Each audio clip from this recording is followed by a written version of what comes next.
Nicolas Jacquet, je suis le directeur général adjoint de Folia Team et à mon tour de vous souhaiter la bienvenue à ce webinaire dédié à la téléphonie sur Teams.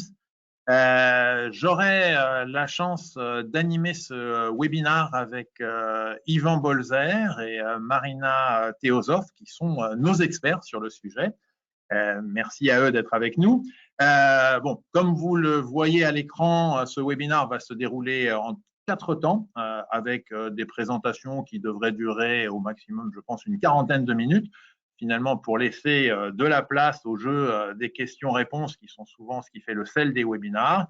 Alors, comme vous l'a dit Didier, n'hésitez pas d'ores et déjà à poser vos questions sur le module de questions-réponses.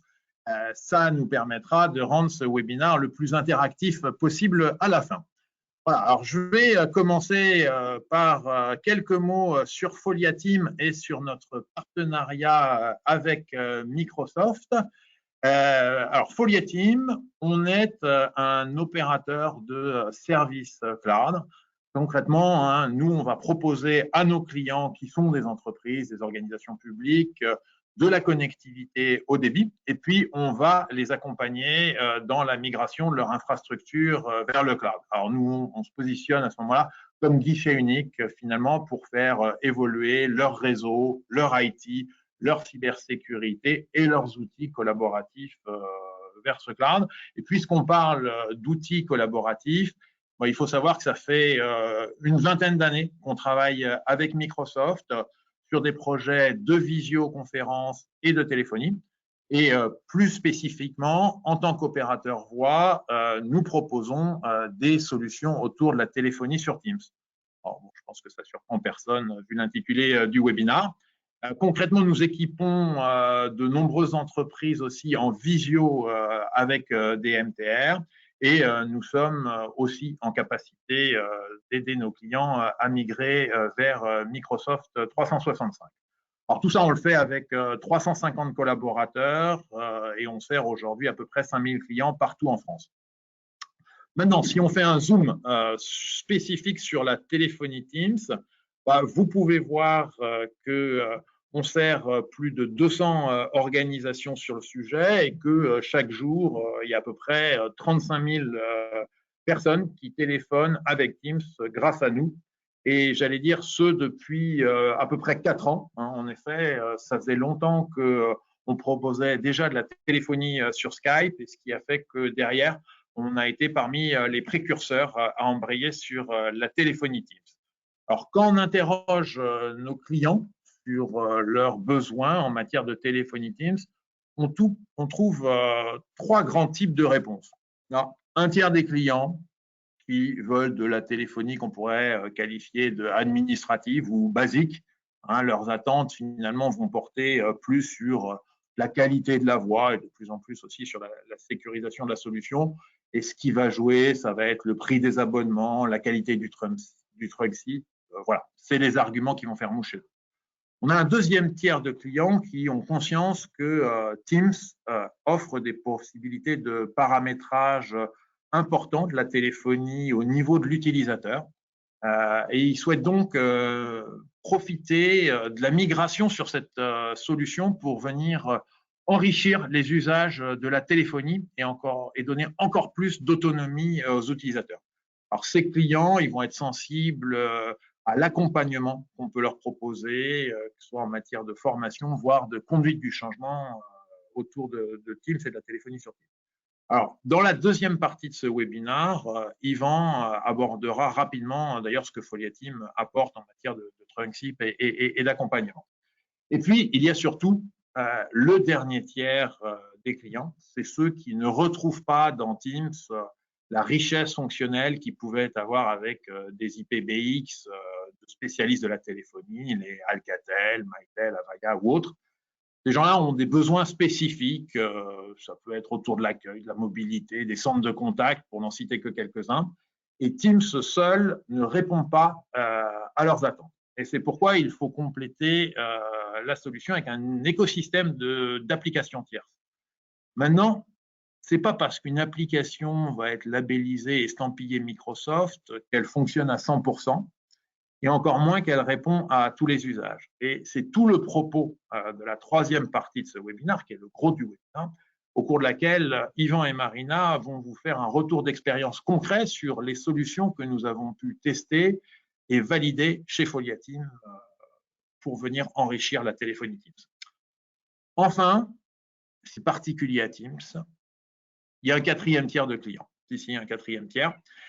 Ce sont les clients qui veulent embarquer dans l'interface Teams leur téléphonie qu'on pourrait qualifier de traditionnelle. Alors, ça va être le fameux couplage, par exemple, entre Rainbow et Alcatel, entre Mytel Assistant, entre Rainbow d'Alcatel et Teams, entre Mytel Assistant et Teams. Et là-dessus, on pourrait organiser un webinaire entier parce qu'on a une longue expérience sur ce type d'intégration. Donc, j'annonce la couleur.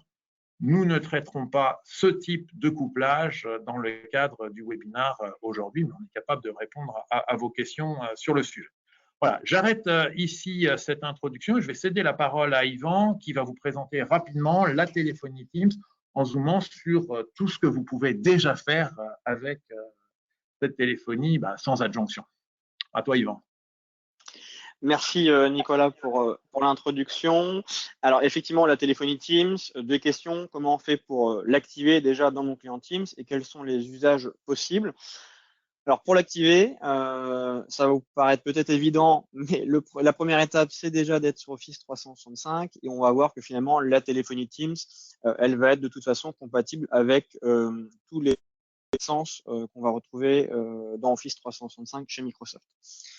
La deuxième étape, c'est de souscrire à une licence de téléphonie. Et donc là, on va distinguer deux types de licences. Une licence à destination des utilisateurs finaux, qu'on appelle Teams Phone Standard. Plus anciennement, elle était connue sous le nom de Phone System. Et donc ça, c'est une licence qui est incluse par défaut dans les plans A5 et E5, et sinon qui est optionnelle pour les autres plans. Deuxième type de licence, c'est une licence qui s'appelle Teams Shared Device. Et donc ça, c'est une licence qui est plutôt à destination des périphériques dans les espaces communs. Ça va être par exemple les pieuvres dans les salles de réunion, ça va être les téléphones dans les couloirs. Et donc ça, c'est une licence qui va leur être spécifique. Et pareil, il y a eu un changement de nom assez récemment. Elle était connue avant sous le nom de Common Area Phone. Ça vous parlera peut-être un petit peu plus. Donc, être sur Office 365, souscrire à la licence de téléphonie qui va bien. Et une fois qu'on a souscrit à ça, on répond aux prérequis de licence Microsoft, prérequis par ailleurs sur lesquels on est capable de vous accompagner, puisqu'on est également un revendeur de licence Microsoft. La troisième et dernière étape, c'est de souscrire à une offre opérateur. Donc, chez Foliatim, cette offre opérateur, elle s'appelle Teams Voice. C'est une offre en fait en direct routing qui s'appuie sur notre environnement opérateur qui est géographiquement redondé et qui nous permet finalement de proposer à nos clients nos propres forfaits d'appel. Alors l'idée, c'est vraiment d'accompagner de bout en bout nos clients de leur téléphonie existante vers la téléphonie Teams. Donc, on associe à ça une palette de services. Ça va être évidemment la configuration de l'environnement de téléphonie Microsoft sur le tenant de nos clients. Ça va être l'accompagnement des administrateurs, parce que notre logique, c'est de finalement que le client final soit autonome sur la gestion au quotidien de sa téléphonie Teams. Mais on va aussi être capable de proposer de l'accompagnement des utilisateurs finaux avec des formations, des webinaires à distance, etc., via nos équipes CSM. Et enfin, le dernier point, c'est plutôt l'accès au support Foliatim. En cas d'éventuel incident ou de questions sur la plateforme, vous avez accès à notre plateforme support pour répondre à tous ces besoins-là. Donc, 1, être sur Office 365. 2, souscrire à la licence de téléphonie qui va bien. Et 3, souscrire à une offre opérateur. Si c'est celle de Foliatim, c'est encore mieux. Alors, on va pas rentrer dans le détail de toutes les fonctionnalités de téléphonie Teams nativement, c'est pas l'objet, mais globalement, on va les retrouver ici en gris. Elles répondent à 90% des besoins de téléphonie Teams. Nous, justement, l'objet de ce webinaire, comme l'a dit Nicolas, c'est de mettre l'accent sur les 10 autres pourcents restants qui vont concerner notamment toute la partie POPC pour la gestion des appels entrants à l'accueil, toute la partie statistique des groupements et taxation, la partie centre d'appel, la partie mobilité également, on verra qu'il y a plusieurs approches, et la partie enregistrement légal, notamment pour les entreprises du secteur financier. Alors, on ne va pas parler de toutes les applications qui ont été validées pour toute cette fonctionnalité. L'idée, c'est plutôt de mettre en avant les solutions qu'on a validées au sein du catalogue FOIA Team ou qui sont en instance de validation. Parce qu'effectivement, nous, on fait le distinguo entre les annonces des éditeurs et finalement ce qu'on met à disposition dans notre catalogue, parce qu'on passe par un process de validation qui est assez standard, c'est-à-dire que pour un besoin donné, on identifie les applications qui peuvent y répondre, on les compare, on les teste, on identifie l'application qui sort du lot, on fait un POC chez nous. Une fois que le POC est OK, on identifie les clients qui ont des besoins au niveau de cette fonctionnalité, on les met en pilote chez eux. Et une fois que le pilote, si le pilote en tout cas est concluant, à ce moment-là, elles entrent officiellement au catalogue. Donc, ce qu'on va vous présenter aujourd'hui, c'est officiellement dans notre catalogue ou en instance de validation. Parfait. Je crois que c'est assez clair, Yvan, sur le process de validation de cet écosystème de téléphonie Teams. On l'a exprimé, hein, Yvan et puis moi-même en introduction. On rencontre donc au quotidien des clients qui ont des besoins spécifiques autour de la téléphonie. Qu'on vous propose, c'est finalement de vous mettre à la place de ces clients et de voir comment Folia Team répond à leurs attentes. Alors, il y a un premier sujet autour de la gestion de l'accueil. C'est une demande qui émane souvent de la part de nos clients. Par exemple, j'ai aujourd'hui des standards sur plusieurs sites, sur 2 sites, qui reçoivent beaucoup d'appels, avec des besoins notamment de bascule en cas de débordement. Qu'est-ce que vous me proposez autour de Teams sur ce sujet? Alors effectivement, déjà sur Teams, vous avez 2 manières de gérer votre accueil. Donc la première manière consiste en fait à gérer votre accueil depuis le client Teams avec la téléphonie d'activer. Donc vous retrouvez toutes les fonctionnalités d'un accueil, telles que le décrocher qui est un message diffusé avant l'appel, la notion d'horaire et de jour d'ouverture-fermeture, la possibilité de faire un transfert direct ou consultatif lors d'un appel, de jouer une musique d'attente qui peut être personnalisable. Et pour plus de confort, vous pouvez coupler votre client Teams avec un téléphone fixe. Cependant, suite au déploiement de la gestion de l'accueil sur un client Teams, on a été confronté à plusieurs limites, donc notamment la limite de 4 appels simultanés uniquement. La deuxième, c'est que vous n'avez pas de visuel sur l'agenda d'un contact pour savoir ses disponibilités assez rapidement. Vous devez forcément basculer sur Outlook, donc qui peut être une démarche un peu fastidieuse. Et surtout, en termes d'ergonomie, ce n'est pas évident parce qu'en fait, à chaque appel entrant, vous allez avoir un pop-up qui va s'afficher. Donc, pour pallier à ces différentes limites, on a étudié et comparé plusieurs solutions de POPC, donc des postes opérateurs sur PC, qui sont certifiés sur Teams sur le marché. La solution de POPC, c'est donc la deuxième manière de gérer votre accueil.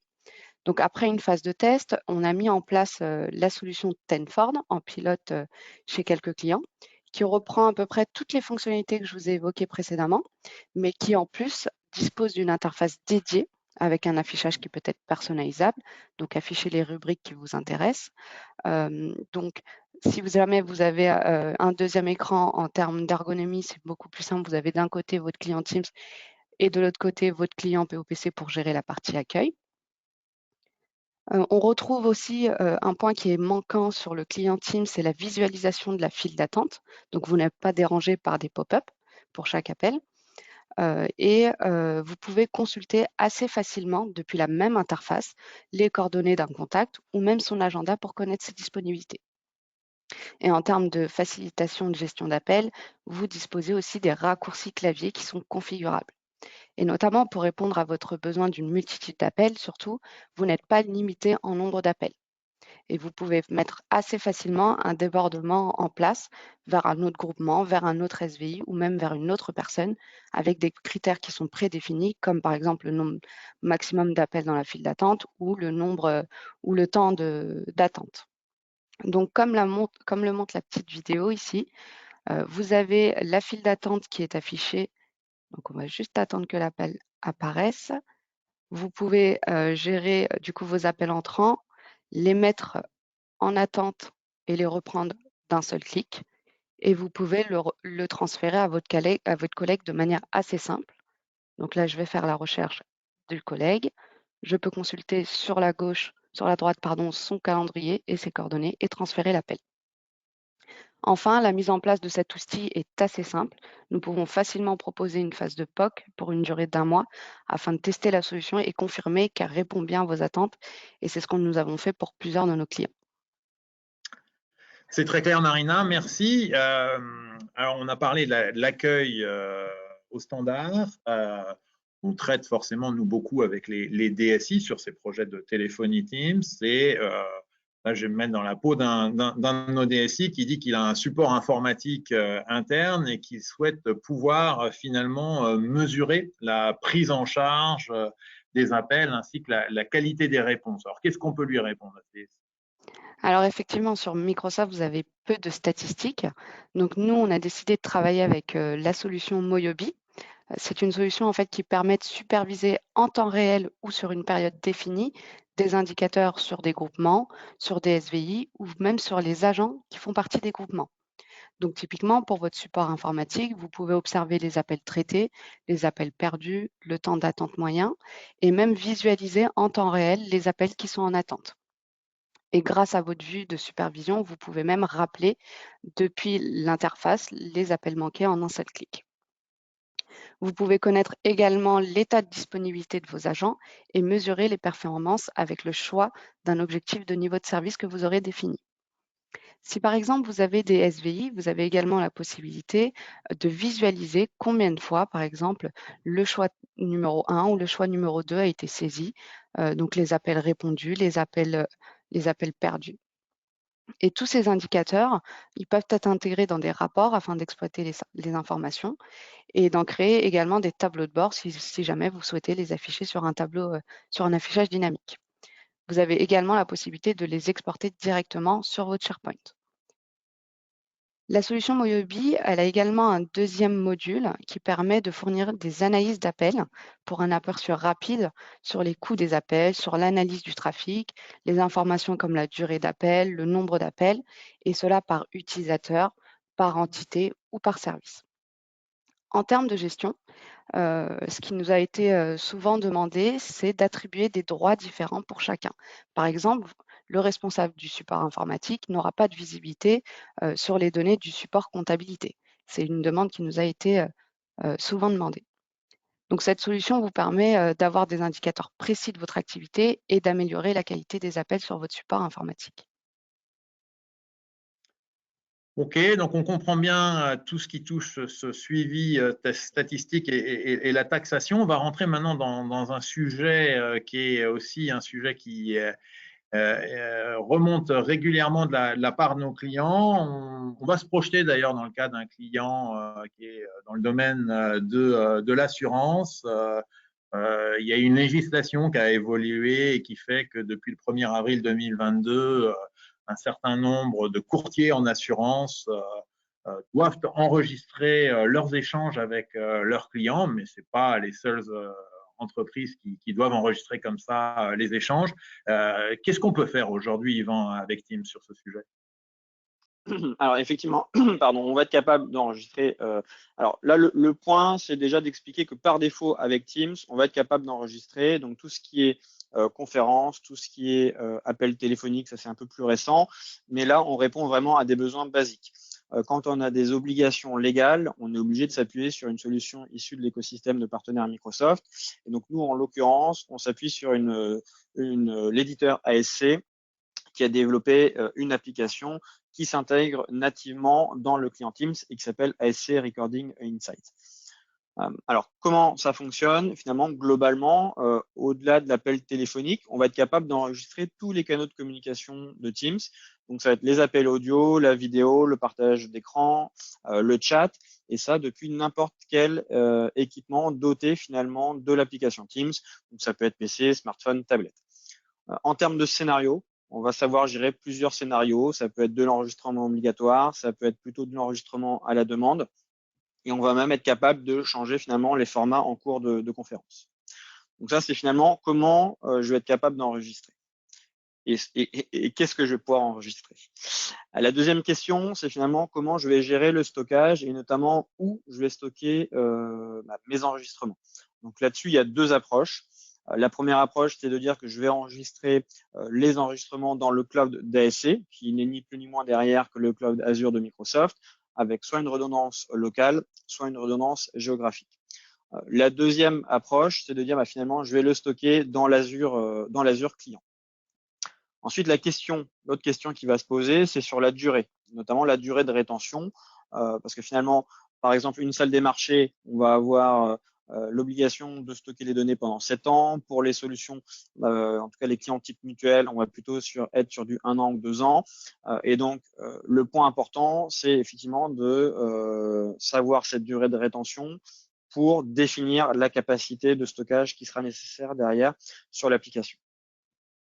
Dernière question qui peut se poser sur, on va dire, la partie stockage, c'est finalement quand j'en suis dans un projet de migration de mon environnement existant qui est déjà équipé d'une solution d'enregistrement et que je veux évoluer vers Teams, la question c'est quid de mon existant. Donc ça, aujourd'hui, il n'y a aucun problème, on est capable de récupérer l'existant. Alors ça nécessite quand même une étude pour s'assurer qu'on répond bien en prérequis et qu'il n'y a aucune problématique. Mais en tout cas, on est en mesure de récupérer l'existant pour venir l'intégrer dans l'environnement ASC. Troisième partie, c'est la partie sécurité. Comment je vais être capable de sécuriser mes données et comment je vais être capable de sécuriser ma plateforme. Donc, il faut savoir que ASC, donc, ils ont transmis l'application évidemment à Microsoft, qui a lui-même transmis l'application à des équipes de sécurité qui se sont assurées que l'application respectait les dernières normes en vigueur et les dernières législations. Ça, c'est le premier point. Le deuxième point, c'est que toutes les communications qu'on va appeler communications, les flux mobiles, donc ça va être quand je suis en train d'échanger en live et que c'est enregistré, toutes ces communications-là, elles sont cryptées. De la même manière, tout ce qui est enregistrement, stocké, archivé, sont également cryptés. Donc ça, c'est pour la sécurité de la donnée. Ensuite, pour la sécurité de la plateforme, pardon, tous les enregistrements, on a la possibilité de les enregistrer avec 2 robots. Et donc, en cas de défaillance d'un robot ou du réseau associé à ce robot, c'est le deuxième robot qui va prendre le relais et ça sans perdre d'enregistrement.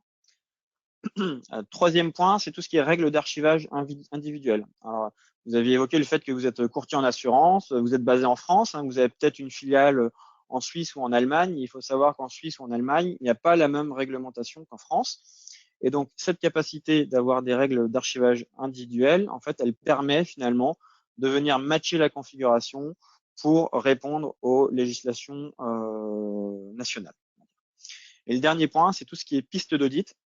Donc, les pistes d'audit, c'est finalement l'enregistrement de toutes les modifications qui ont pu être apportées dans la plateforme. Donc, ça permet de voir un petit peu ce qui s'est passé.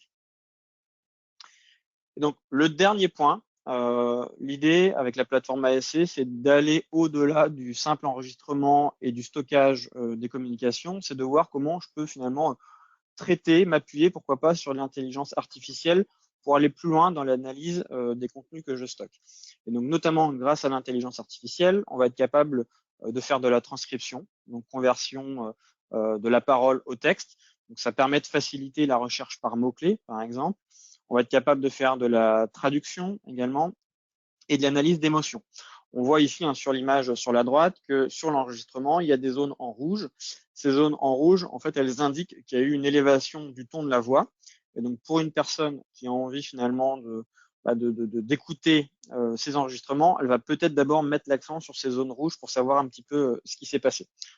Donc voilà globalement ce qu'on est capable d'apporter en termes de valeur ajoutée en plus du simple entre guillemets enregistrement et stockage d'informations.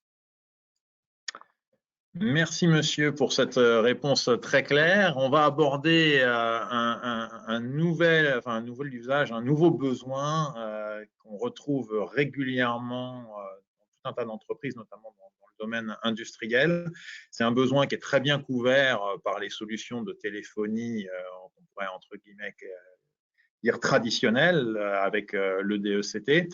Ce besoin, c'est le besoin justement de mobilité de techniciens, par exemple, sur un campus industriel, besoin de rester joignable alors que leur entreprise est en train de basculer sur Teams. Qu'est-ce qu'on peut leur proposer sur ce sujet de mobilité, Yvan ? Alors, effectivement, la mobilité, c'est un vrai sujet. Alors, nous, ce qu'on propose par défaut, c'est l'utilisation de l'application Teams Mobile sur un smartphone qui va permettre finalement à l'utilisateur de récupérer tout son environnement Teams sur son application mobile. Bon, maintenant, on sait aussi que dans certains cas de figure, et c'est notamment vrai dans l'univers industriel, on n'a pas toujours la connexion Internet qui va bien, on n'a pas toujours le réseau Wi-Fi qui va bien. Et dans ces cas de figure-là, ce qu'on propose, c'est plutôt une notion de cohabitation. C'est-à-dire que finalement, les utilisateurs qui vont plutôt être des utilisateurs bureautiques, eux, vont pouvoir facilement basculer sur la téléphonie Teams. Par contre, les utilisateurs, et notamment, comme vous l'évoquiez, les techniciens utilisant un DECT, eux, on va plutôt les maintenir sur la plateforme existante. Donc, d'un côté, les utilisateurs bureautiques plutôt sur l'écosystème Teams, et de l'autre, les quelques utilisateurs qui ont besoin d'un DECT, eux, on les ferait rester sur la plateforme existante. On réduirait un petit peu uniquement pour maintenir le service de mobilité. Et donc, il y a une dernière approche qui est encore en roadmap chez nous. Microsoft a annoncé il y a quelque temps la compatibilité avec certains constructeurs sur la partie DECT. C'est le cas avec Spectralink, Yealink, Poly et là, tout dernièrement, Yealink, ça date de moins d'une semaine. Donc, on est en train de travailler sur ce sujet-là. On a déjà testé la partie Poly. Donc aujourd'hui, c'est encore en roadmap. Ce qu'on peut d'ores et déjà dire, les points d'attention qu'on peut avoir là-dessus, c'est que ça nécessite le remplacement des bornes, parce qu'on va être sur des bornes spécifiques. Donc ça nécessite aussi de vérifier que le câblage existant est adéquat. Et autre point important, on est vraiment sur la notion de SIP Gateway, c'est-à-dire qu'on va être sur des DECT SIP. Et je précise bien parce que c'est important, on n'est pas sur des équipements Teams, c'est-à-dire qu'ils ne vont pas intégrer un client Teams et donc il n'y aura pas d'annuaire Teams. Donc il n'y aura pas d'annuaire commun, il n'y aura pas d'annuaire comme on peut avoir dans un client Teams où on va avoir la faculté d'avoir rapidement accès à un contact. Sur ces périphériques-là, ça va être quand même un petit peu plus compliqué. Donc voilà, on est quand même en train d'étudier cette piste-là également. Aujourd'hui, c'est pas encore dans notre catalogue. On est vraiment pour le coup sur les phases de validation et d'étude des différentes solutions que j'ai pu citer tout à l'heure. D'accord. Encore un peu de chemin à faire côté Teams pour rejoindre les fonctionnalités de DECT qu'on retrouve chez Alcatel, Mytel, Avaya ou autres. Très bien, c'est très clair. On parle de l'écosystème Microsoft, l'écosystème Teams. Teams a besoin de se greffer aussi sur des solutions qui ne sont pas forcément estampillées Microsoft, notamment dans le domaine des centres de contact. Alors, on va prendre le cas d'un centre de contact qu'on connaît bien. Je suis équipé d'un centre de contact Chiamo, solution qu'on propose et d'ailleurs qu'on utilise chez Foliatim, et je ne souhaite pas le changer alors que je veux basculer ma téléphonie sur Teams. Est-ce que j'ai des capacités d'intégration dans ce domaine, Marina? Alors effectivement, déjà pour rappel, donc le Chiamo, c'est une solution de centre d'appel qui a besoin d'une solution de téléphonie pour traiter ces appels. En soi, le Chiamo peut s'interconnecter avec n'importe quelle solution de téléphonie et elle n'est pas spécialement certifiée Teams. C'est donc une solution agnostique. Cependant, en fait, on s'est rendu compte que lorsqu'il est interconnecté avec des constructeurs historiques comme Mytel, Alcatel, etc., et que vous avez un appel sur votre solution historique, le Chiamo ne va pas voir que vous êtes en ligne et va continuer de vous envoyer des appels. Donc forcément, vous allez avoir des appels perdus. Donc pour pallier à cette problématique, nous, nos équipes internes de Foliatim, on a développé un connecteur qui nous permet en fait de synchroniser l'état de disponibilité via des API. Donc, par exemple, vous êtes en communication sur votre client Teams, votre Chiamo va détecter que vous êtes en appel et synchroniser votre statut pour passer d'un statut de disponibilité à un statut de pause. Et par conséquent, il va pas vous transmettre d'appel et l'acheminer automatiquement vers un autre agent. On a eu pas mal de demandes de couplage Chiamo Teams, c'est d'ailleurs ce qui nous a poussé à travailler dessus et surtout à l'enrichir avec ce connecteur unique que nous avons développé. Donc, on est tout à fait capable en fait d'intégrer votre solution Chiamo avec la téléphonie Teams et surtout l'enrichir avec ce connecteur.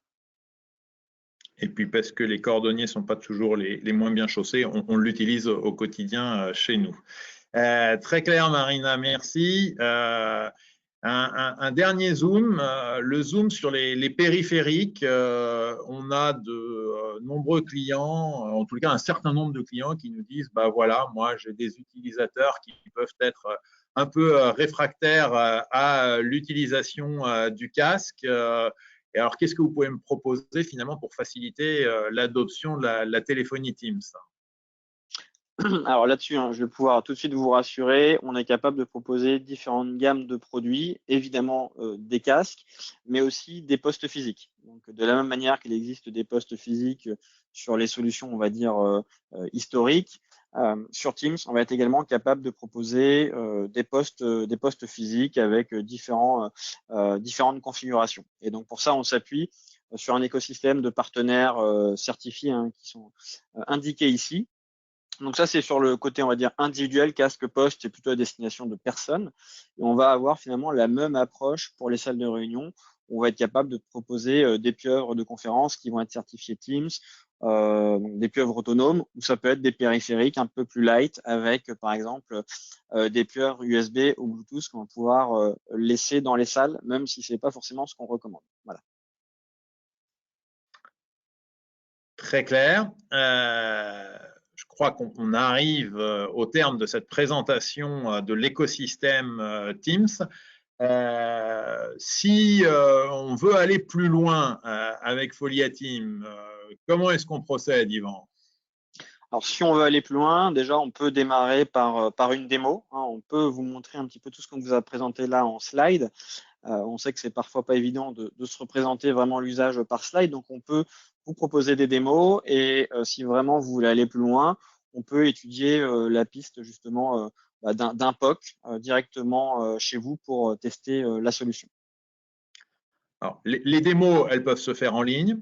Elles peuvent se faire aussi à notre centre des usages. Notre centre des usages, en fait, c'est un lieu un peu particulier, qu'on pourrait dire un peu unique en France, où on réunit l'ensemble des solutions qu'on peut proposer aujourd'hui et on se projette avec nos clients dans l'usage de ces solutions pour voir si ça colle aux besoins de nos clients et imaginer finalement les configurations les plus adaptées pour eux, parce que vous avez compris finalement que rien que sur l'écosystème Teams, il y a des choses qu'on peut faire très bien avec Teams sans avoir besoin d'adjoindre une application tierce. En revanche, parfois pour un besoin spécifique, telle ou telle application est la bonne. Donc voilà, c'est exactement la démarche qu'on a avec nos clients quand on construit avec eux leur projet. Alors, on va arrêter là maintenant la présentation. Le but, c'est qu'on puisse répondre aux questions des uns et des autres. Alors, j'ai vu que Didier, tu avais motivé à ce qu'il y ait des questions qui soient posées sur le module de chat. Est-ce qu'il y a des questions auxquelles on pourrait répondre?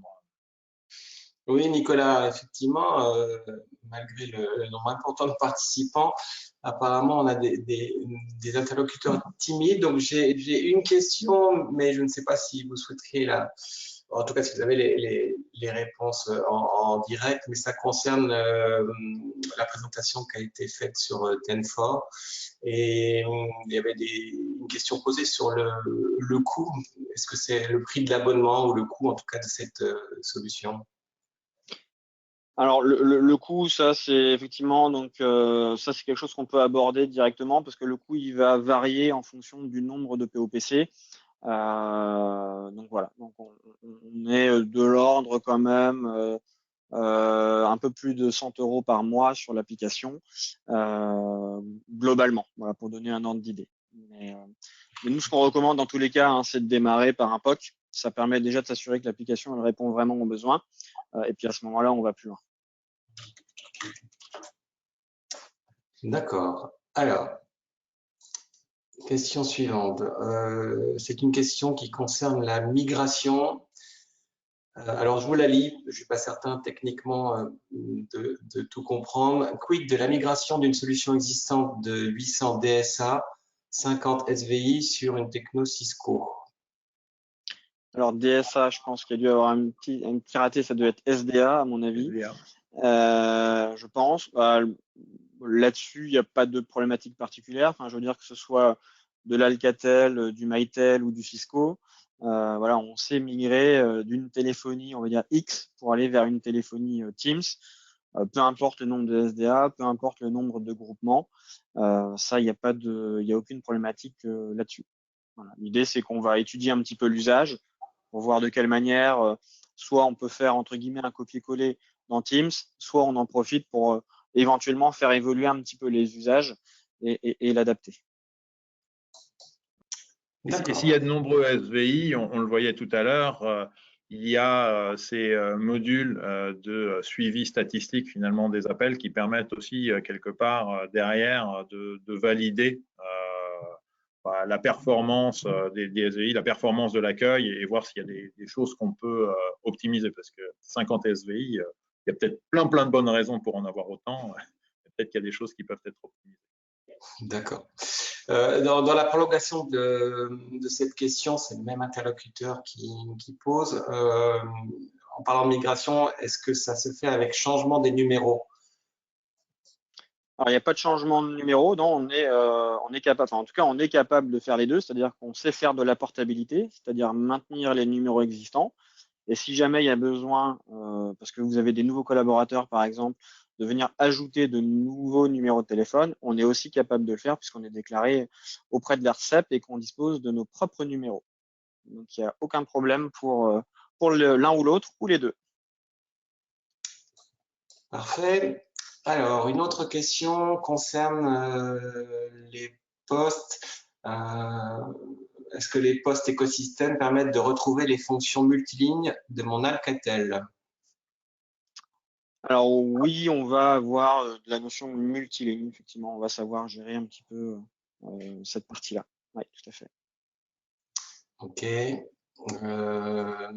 Suite à la migration Mytel vers Teams, nous avons, entre guillemets, perdu deux fonctionnalités essentielles, l'accueil standard, l'interphone ouverture barrière camion avec DECT Mytel. D'accord. Alors l'accueil, alors sur l'accueil, bon, on a vu aujourd'hui qu'on sait répondre avec de l'application tierce, hein, si jamais Teams n'est pas suffisant. Ça, c'est le premier point. Le deuxième point, sur le portier, c'est pas lié forcément à Teams. C'est-à-dire que nous, on a quelques clients chez qui sont en Teams et qui ont des portiers et on sait raccorder. Alors, ça nécessite quand même de vérifier les prérequis, etc. Mais globalement, on sait associer, en tout cas intégrer un portier dans un client, enfin chez un client qui aura un écosystème Teams. D'accord. Alors, autre question. La cohabitation avec un environnement DECT implique-t-elle le maintien des infrastructures téléphoniques classiques et du côté coût, quels sont les coûts associés? Alors oui, ça nécessite effectivement de garder une petite couche d'environnement existant pour la partie mobilité. Ensuite, pour le coup, là, on ne peut pas répondre parce que ça dépend vraiment de la plateforme en place. Donc là, c'est vraiment une étude au cas par cas. Oui, et moi j'apporterai un complément. On a dit tout à l'heure en intro que on n'allait pas traiter des interfaces entre les solutions de type Rainbow, Teams, Mytel Assistant, Teams, qui est celle qu'on connaît bien, où finalement on embarque dans l'interface Teams de la téléphonie Alcatel ou de la téléphonie Mytel. Et c'est vrai que sur les clients où la partie mobile est importante, ou que c'était important, parfois il peut y avoir des arbitrages pour dire on reste sur cette téléphonie-là, mais on l'embarque dans l'interface Teams pour tout un tas de raisons d'usage et d'ergonomie utilisateur. Mais voilà, comme derrière il y a beaucoup de mobiles, on préfère rester sur cette téléphonie entre guillemets traditionnelle. Et à l'inverse, il y a des clients qui disent bien sûr, ce DECT est fondamental, mais un jour ou l'autre, je sais que je basculerai en softphone ou j'irai sur les DECT Teams quand ils seront une fois enfin validés et donc qui préfèrent malgré tout basculer sur la téléphonie Teams. Et là, il y a vraiment un Yalta sur ces sujets-là. Il n'y a pas une seule et même réponse. Et puis nous, comme on est multi-constructeurs, j'allais dire, on ne cherche pas forcément à promouvoir tel ou tel constructeur absolument, ou tel éditeur. Ouais, c'est vrai, comme dit Nicolas, on est un peu sur du cas par cas et c'est en fonction de votre usage et de la flexibilité qu'on peut avoir. L'idée, c'est de vous proposer la meilleure solution. Alors, il y a une autre question qui concerne toujours les équipements, les terminaux. En l'occurrence, on vous demande si le matériel existant comme du Mites 5370 IP peut être utilisé dans ce genre de config. Alors là, comme ça, en séance, je ne sais pas répondre. Effectivement, il y a des postes donc les postes SIP, il y a certaines gammes de postes SIP qui sont qui sont compatibles par l'intermédiaire de la SIP Gateway, donc avec des fonctionnalités limitées.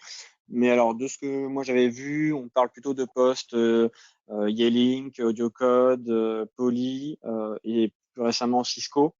J'ai pas vu de compatibilité sur des postes Mytel, Alcatel, etc. Très bien. Alors, il y a encore, et pour l'instant c'est la dernière, une question. On revient sur l'application tierce Tenfor. Est-ce que Tenfor ou d'autres solutions permettent d'avoir un carnet de contact partagé? La Alors, Marina, effectivement, oui. je laisse la main. Alors, effectivement, sur la solution Tenfor, vous pouvez avoir un carnet de contact partagé. Donc, typiquement, si vous êtes 2-3 personnes à gérer l'accueil, vous faites toutes partie ou tous partie du même groupement et vous avez un carnet de contact partagé. Très bien, je crois que la réponse est claire. Je pensais que c'était la dernière, mais j'en ai une autre qui vient de s'afficher. Est-ce que la liste des appels peut également être partagée? Alors non, l'historique d'appel ne peut pas être partagé. Il est vraiment dédié par agent POPC. D'accord. Et peut-on gérer les pluies d'appels dans un service métier? Alors, c'est-à-dire de Alors, pouvoir récupérer des appels sur une autre file d'attente? je vais demander à l'interlocuteur de bien vouloir préciser sa question et je vais en poser une autre en attendant, qui est, est-ce qu'il est possible de synchroniser, donc je pense qu'on parle du carnet d'adresse, avec un ERP. Par exemple, un client appelle et son nom s'affiche. Sur la solution Tenfor? Oui, je pense, puisqu'on parle de ça. Alors là, en séance, j'ai pas la réponse. Je sais pas si Yvan, toi, tu l'as, mais là, en séance, Alors, j'ai pas la réponse. ouais, l'application Tenfor, elle est compatible avec un certain nombre de CRM pour faire remonter, effectivement, faire la remontée de fiches. Là, pour le coup, ça nécessite vraiment des études spécifiques et la mise en place d'un pilote. Ok, décidément, les questions appellent les questions.